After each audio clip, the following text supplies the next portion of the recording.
श्री शिवाय नमस्तुभ्यम। हर हर महादेव। दोस्तों, पूज्य गुरुजी ने अभी अपनी कल की शिव महापुराण की कथा मैं मंगलवार के दिन किया जाने वाला 11 गेहूं के दाने का एक ऐसा विशेष उपाय बताया है जो उन्होंने आज तक अपनी किसी भी कथा में नहीं बताया है। पूज्य गुरुजी ने कहा कि जब आपके हाथ तंग चल रहे हो, जब रुपए पैसे कहीं से प्राप्त ही ना हो पा रहे हो, जीवन में चारों तरफ से सिर्फ और सिर्फ परेशानियां आ गई हो, उनसे बाहर निकलने का कोई रास्ता ना दिखाई दे रहा हो, तो 11 फरवरी 2025 मंगलवार के दिन कर लेना 11 गेहूं के दाने वाला यह उपाय होगी। हर मनोकामना पूरी मिलेगी, सभी दोषों से मुक्ति, इतना धन आएगा कि संभाले नहीं संभलेगा। माता लक्ष्मी जी और महादेव जी के आशीर्वाद से पूरे साल धन बरसता रहेगा। दोस्तों, जैसा कि आप सभी लोग जानते हैं कि 11 फरवरी 2025 यानी मंगलवार को पड़ रही है माघ महीने की चतुर्दशी तिथि। और दोस्तों, यह वह तिथि है जो माघ महीने में पड़ने वाली सबसे बड़ी और माघ महीने की पहली चतुर्दशी तिथि है, क्योंकि यह मंगलवार के दिन पड़ रही है। और हमारे हिंदू धर्म में इसका बहुत ही बड़ा और विशेष महत्व होता है। पूज्य गुरुजी ने कहा है कि अगर कभी भी मौका लग जाए और माघ महीने की चतुर्दशी तिथि मंगलवार को पड़ जाए, तो आप लोगों को सिर्फ और सिर्फ 11 गेहूं के दाने वाला उपाय तो अवश्य ही करना चाहिए, क्योंकि इन दोनों तिथियों का संयोग बहुत ही कम आता है। इसी के साथ दोस्तों, गुरुजी ने कहा है कि जब भी माघ महीने की चतुर्दशी पड़े तो आप लोगों को सिर्फ और सिर्फ 11 गेहूं के दाने वाला उपाय तो अवश्य करना चाहिए। यह उपाय इतना खास है कि अगर आपने सही मुहूर्त पर सही क्रिया अनुसार 11 गेहूं के दाने वाला उपाय कर लिया, जो प्राचीन काल के समय का महा उपाय है, तो मान के चलिए दोस्तों, महादेव जी के आशीर्वाद से आपके जीवन का कितना ही बड़ा दुख हो, उससे आपको मुक्ति मिल जाएगी। आपकी कोई भी मनोकामना हो, मान लीजिए आप नौकरी की तैयारी कर रहे थे तो आपकी नौकरी लग जाएगी, आपका बंद पड़ा व्यापार चल पड़ेगा। और दोस्तों, आप जिस बीमारी से आप बहुत दिनों से परेशान थे, उस बीमारी से आपको मुक्ति मिल जाएगी। आपके जीवन में धन आना शुरू हो जाएगा, आपके जीवन में धन आने के नए नए रास्ते खुल जाएंगे। और मान के चलिए दोस्तों, फिर आपको किसी भी प्रकार की परेशानी का सामना नहीं करना पड़ेगा। इसीलिए दोस्तों, 11 फरवरी मंगलवार के दिन आप लोगों को इस वाले उपाय को जरूर कर लेना है। भले ही आपने पूरे साल भर इस उपाय को ना किया हो, पर अगर आपने इस माघ महीने में पड़ने वाली चतुर्दशी के दिन अगर इस वाले उपाय को कर लिया, तो आपको इस उपाय को करने का वह फल मिलेगा जिसकी आपने कभी कल्पना भी नहीं करी होगी। इसीलिए आप लोग इस 11 गेहूं के दाने वाले उपाय को एक बार जरूर कर लेना, ताकि आप लोगों के हाथ से यह मौका ना जा सके और आपको इस उपाय को करने का फल मिल सके। दोस्तों, यह उपाय पंडित जी ने अपनी अभी की ही शिव महापुराण की कथा में बताया है, जो इस उपाय को आज हम आपको बहुत अच्छे से समझाने वाले हैं। इस वीडियो को देखने के बाद इस उपाय को समझने के लिए आपको कोई और वीडियो को देखने की जरूरत नहीं पड़ेगी। तो दोस्तों, इस उपाय को आपको कैसे करना है, कब करना है, कहां पर करना है, और उपाय को करते समय आपको किन किन गलतियों को नहीं करना है और आपको किन किन बातों का ध्यान रखना है, यह सारी जानकारी हम आपको इस वीडियो में देंगे। तो चलिए भक्तों, उपायों को शुरू करते हैं। अगर आप भी चाहते हैं कि महादेव जी का आशीर्वाद आप पर सदैव बना रहे, तो वीडियो को लाइक करें, चैनल को सब्सक्राइब करें और कमेंट बॉक्स में हर हर महादेव जरूर लिखें। और अपने फायदे के लिए, गरीबी दूर करने के लिए इस वीडियो को पूरा देख कर जाना। यदि आज आपने वीडियो को बीच बीच में से देखा, काट काट कर देखा, तो जीवन में आपको कभी सफलता हासिल भी नहीं होगी। देखिए दोस्तों, यह 11 फरवरी मंगलवार का दिन यह इतना खास होता है, इतना महत्वपूर्ण होता है, देखा गया है कभी कभी बड़े बड़े पूजा पाठ अनुष्ठान से जो मनोकामना पूर्ण नहीं होते, वह 11 फरवरी मंगलवार के दिन एक छोटे से उपाय करने से ही आपकी मनोकामना पूर्ण हो जाती है। अब हम समझते हैं इस वाले उपाय को हमें करना किस समय है।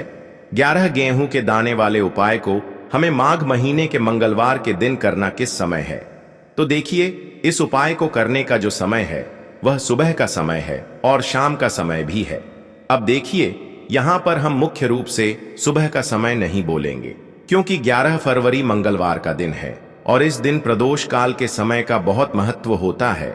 बाकी अगर सुबह के समय भी करेंगे तो भी अच्छा होगा, उसमें कोई भी दिक्कत वाली बात नहीं है। तो चलिए जानते हैं इस विशेष उपाय के बारे में।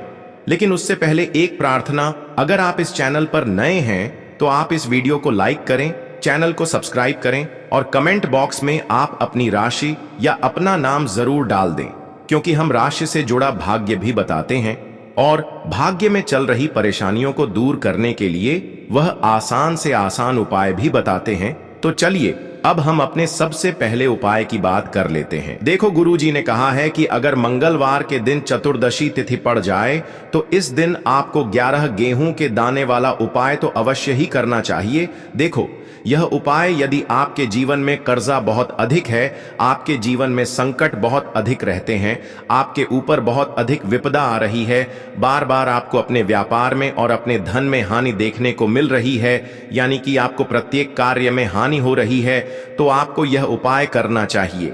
देखिए, इस उपाय के लिए आपको 11 गेहूं के दाने आपको लेने हैं। ठीक है, 11 दाने लेने के बाद में आपको जरूरत होगी चावल के दानों की।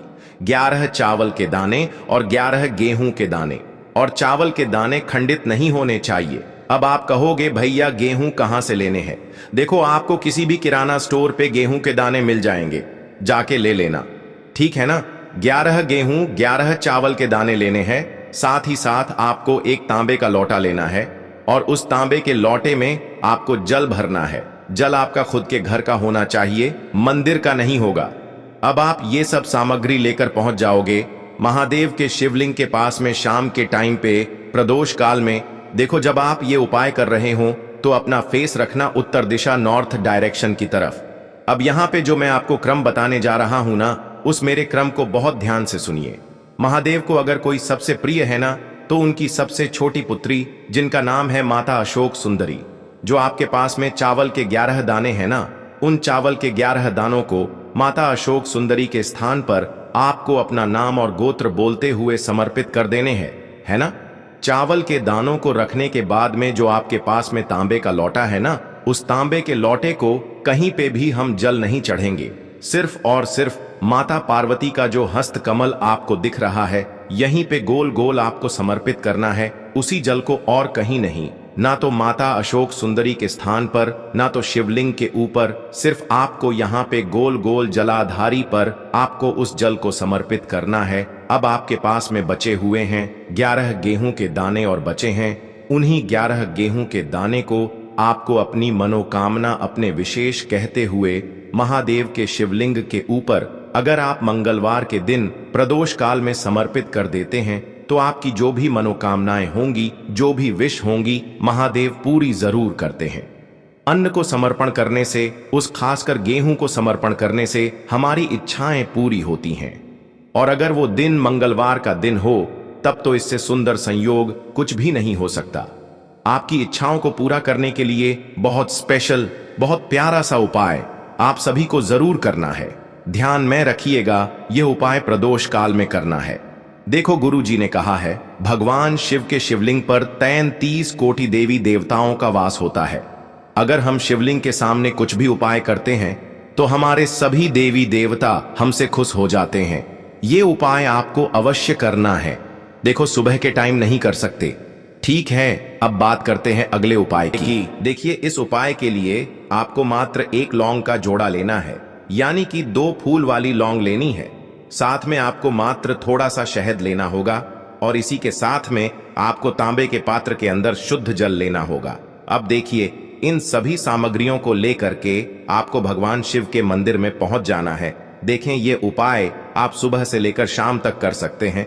तो वो सबसे पहले तो आपके पास जो 2 फूल वाली लौंग हैं, उन्हें आपको शहद के अंदर अच्छे से डुबोना है, यानी कि दोनों लौंग पर आपको अच्छे से शहद का लेपन कर देना है।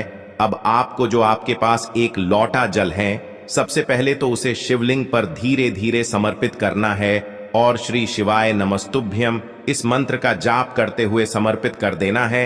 अब आपके पास जो 2 फूल वाली लौंग है, शहद से उसे आपको शिवलिंग पर अर्पित करना है और आपको प्रार्थना करनी है कि जीवन में जो रोग की स्थिति है वे समाप्त हो, जीवन के जो संकट और समस्याएं हैं वह सभी समाप्त हो, जीवन से जो कर्ज की समस्या है वह समाप्त हो। इस प्रकार से प्रार्थना करते हुए यह जो 2 फूल वाली लौंग ही शहद संयुक्त, इससे आपको शिवलिंग पर अर्पित कर देनी है। आपकी जो भी समस्या होगी इस मंगलवार के दिन अवश्य ही समाप्त हो जाएगी। तो इस प्रकार से आपको पहला उपाय करना है। अब हम बात कर लेते हैं दूसरे उपाय के बारे में। देखो, यह उपाय आपके लिए सर्वश्रेष्ठ होने वाला है। देखिए, इस उपाय के लिए आपको मात्र 5 हरे मूंग के दाने आपको साबुत लेने हैं, खंडित नहीं होने चाहिए। इस बात का ध्यान रखें। और इसी के साथ मैं आपको एक तांबे के पात्र के अंदर अपने घर से शुद्ध जल ले लेना है। अब दोस्तों, इन सभी सामग्रियों को लेकर के आपको सीधे पहुंच जाना है भगवान शिव के मंदिर में। देखिए, इस उपाय को भी आप सुबह भी कर सकते हैं और शाम के समय में भी कर सकते हैं। देखिए, भगवान शिव के मंदिर में पहुंचने के बाद आपके पास जो 5 हरे मूंग हैं, उनमें से पहला जो हरा मूंग है, आपको शिवलिंग के सामने जो नंदी महाराज होते हैं और उनका जो पैर उठा हुआ होता है, वहां पर आपको पहला हरा मूंग समर्पित कर देना है और आपको ओम नमः शिवाय इस मंत्र का जाप कर लेना है। फिर आपको दूसरा हरा मूंग लेना है और शिवलिंग पर जो श्री गणेश जी वाला स्थान होता है, वहां पर आपको यह दूसरा हरा मूंग समर्पित कर देना है। यानी कि शिवलिंग के सीधे तरफ आपको यह दूसरा हरा मूंग समर्पित करना है और फिर आपको ओम नम शिवाय या फिर श्री गणेशाय नम इस मंत्र का जाप कर लेना है। तीसरा हरा मूंग का दान आपको भगवान शिव की सबसे प्रिय पुत्री माता अशोक सुंदरी वाले स्थान पर समर्पित करना होगा। शिवलिंग की जो जलाधारी होती है, जहां से जल बह करके आता है, उसी जलाधारी के बीच में जो कहीं कहीं उठी हुई लाइन होती है सांप की आकृति के रूप में, वहीं पर आपको तीसरा हरा मूंग समर्पित करना है और फिर आपको ओम नमः शिवाय इस मंत्र का जाप कर लेना है। अब दोस्तों, चौथा जो हरा मूंग है, उसे आपको भगवान कार्तिकेय जी का जो स्थान होता है शिवलिंग पर, वहां पर आपको ये चौथा हरा मूंग का दाना समर्पित कर देना है और आपको ओम नमः शिवाय इस मंत्र का जाप कर लेना है।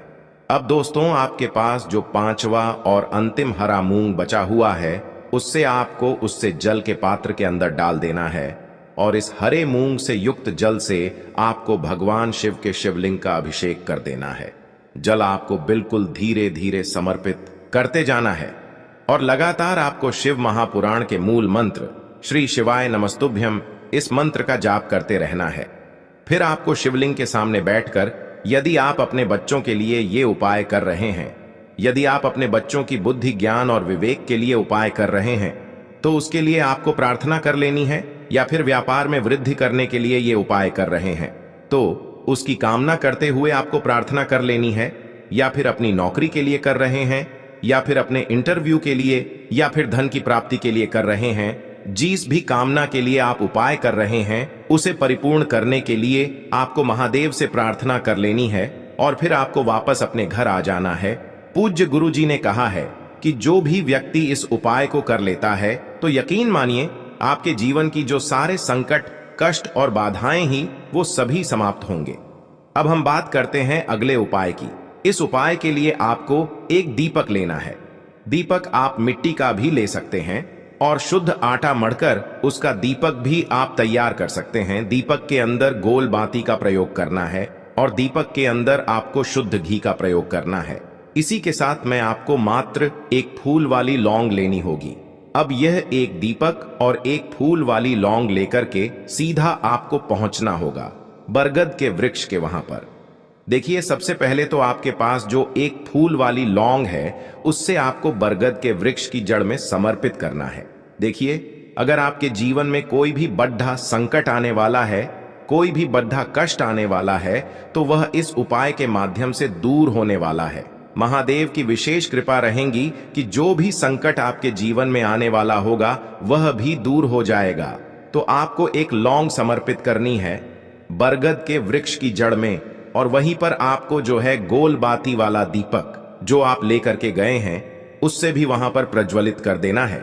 वटकेश्वर महादेव का स्मरण करते हुए देखिए, जब भी आपको जीवन में इस साल लगने लगे कि आपके जीवन में कुछ भी अच्छा नहीं चल रहा है, तब भी आप कोई उपाय करना है, तो इस प्रकार से आपको ये उपाय करना है। अब हम जान लेते हैं चौथे विशेष उपाय के बारे में। देखें, यदि आपके विवाह में, शादी में कोई भी समस्या आ रही है, यदि आपका जो कर्ज है वह दिन पर दिन बढ़ते ही जा रहा है, तो आपको ये चमत्कारी उपाय करना चाहिए। कोई भी समस्या अगर जीवन में है तो उसे दूर करने के लिए आप कोई उपाय करना चाहिए। मंगल दोष से जुड़ी हुई समस्या भी है तब भी आपको ये उपाय करना चाहिए।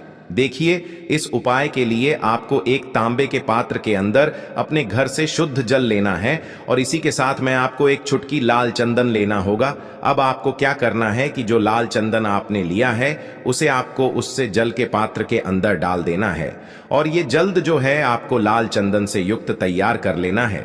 और ये लाल चंदन से युक्त जल आपको भगवान शिव के मंदिर में लेकर के पहुंचना है। लेकिन ये उपाय भी आप सुबह से लेकर के शाम तक कर सकते हैं। अब दोस्तों, ये जो लाल चंदन से युक्त जल है, इससे आपको भगवान शिव के शिवलिंग पर धीरे धीरे अर्पित कर देना है और आपको लगातार श्री शिवाय नमस्तुभ्यम इस मंत्र का जाप करते रहना है। देखिए, यदि आपके जीवन में विवाह से जुड़ी समस्या चल रही है तो आपको मंगलेश्वर महादेव का स्मरण करना है और जीवन में अधिक कर्ज की समस्या है तो आपको आरण मुक्तेश्वर महादेव का स्मरण करना है। देखना, एक दिन आपकी सब तरह की समस्या जल्दी ही समाप्त हो जाएगी। तो इस प्रकार से आपको ये चौथा उपाय करना है। अब हम जान लेते हैं अंतिम और पांचवें उपाय के बारे में। देखिए, मंगलवार का दिन है और हनुमान जी भगवान शिव के रुद्र अवतार हैं, तो यह उपाय और भी खास हो जाता है। तो ये जो उपाय है विशेषकर आपको हनुमान जी के वहां पर ही करना होगा। देखिए, जब भी आपको ऐसा लगने लगे कि आपके जीवन में जो कर्ज है वह समाप्त ही नहीं हो पा रहा है, दिन प्रतिदिन बढ़ते ही जा रहा है, कष्ट जो है वह दिन प्रतिदिन बढ़ते ही जा रहे हैं, कष्ट जो है वह समाप्त ही नहीं हो पा रही है, यानी कि जीवन में जब भी कोई विपदा आती है, संकट आता है, तो हमें संकट मोचन हनुमान जी के मंदिर में जाना चाहिए। लेकिन यह उपाय बहुत ही खास है। इस उपाय के लिए आपको एक चौमुख दीपक तैयार करना होगा। आपको एक दीपक लेना है, दीपक के अंदर 4 बातियां लगानी है। देखो, बाती के लिए आपको मोली वाला धागा आता है कलावा का, उसकी भी बना सकते हैं, या फिर आप सफेद रुई की जो बत्तियां हैं उन्हें भी बना सकते हैं। अब आपको लेना है एक कटोरी सरसों का तेल और अब इस दीपक के अंदर या तो आपको चमेली का तेल डालना है या फिर जो आपने एक कटोरी सरसों का तेल लिया है उसमें आपको सरसों का तेल डालना है और इसी के साथ में आपको मात्र एक फूल वाली लौंग भी लेनी है। देखिए, अब जो ये दीपक है और लौंग है, इन दोनों का आपको हनुमान जी के मंदिर में लेकर के पहुंचना है। अब सबसे पहले तो ये जो चौमुखी दीपक है इसे आपको हनुमान जी के सामने प्रज्वलित करना है। दीपक को प्रज्वलित करने के बाद आपको वहीं पर एक बार हनुमान चालीसा का पाठ करना है या फिर आप आरणमोचक मंगल स्तोत्र का पाठ भी कर सकते हैं। अब आपके पास जो एक फूल वाली लोग है उनसे आपको अपने सीधे हाथ में रखना है। आपको प्रार्थना करनी है हनुमान जी से कि जीवन की जो भी संकट है, विपदा है, वो सभी आपकी कृपा से दूर हो। और ये जो एक लौंग है इससे भी आपको उससे चौमुखी दीपक के अंदर डाल देनी है और अपनी मनोकामना बोल देना है। गुरु जी कहते हैं कि कुछ दिनों में ही आपकी सब मनोकामना पूरी हो जाएगी। तो इस प्रकार से ये सुंदर सा और सरल सा उपाय करना है। देखो, आज की वीडियो में हमने आपको जितने भी उपाय बताए हैं सभी उपाय बहुत ही सरल है जो आपको करने हैं।